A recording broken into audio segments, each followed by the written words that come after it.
ধৈর্য ধরতে ধরতে দেখি জুলুমকারী জুলুম বাড়াই দিল, আমি সহ্য করতে করতে করতে আমি শেষ হয়ে গেলাম। ফকির ফকির হতেই আছে, ধনী আরো ধনী হতেই আছে। আমি আর কত ধৈর্য ধরবো? এক কথায় মাথায় এবং মনে বসায় নিবেন, আমাদের কাজ হচ্ছে রবকে খুশি করা। আর রবকে খুশি করার হাজার মাধ্যমের একটা মাধ্যম হচ্ছে ধৈর্য ধরা। আমি কতক্ষণ ধৈর্য ধরবো? যতক্ষণ আমার রব খুশি না হবে ততক্ষণ ধৈর্য ধরবো। বলেন না সুবহানাল্লাহ। হাদিসে পাকে নবী রাহমাতুল্লিল আলামিন ইরশাদ করছেন, হে আমার উম্মত, কখনো যদি দোয়া কবুল না হয় মন ছোট করিও না। বান্দার দোয়া আল্লাহ কখনো বিফলে যেতে দেয় না। বান্দা দুনিয়াতে যা দোয়া করেছে তা আল্লাহর কাছে জমা থাকে।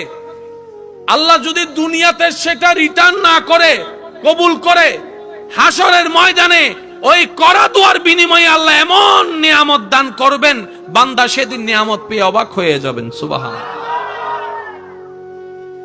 ধৈর্য ধরার নিয়ামত যদি সাধারণ মানুষ বুঝতে পারত,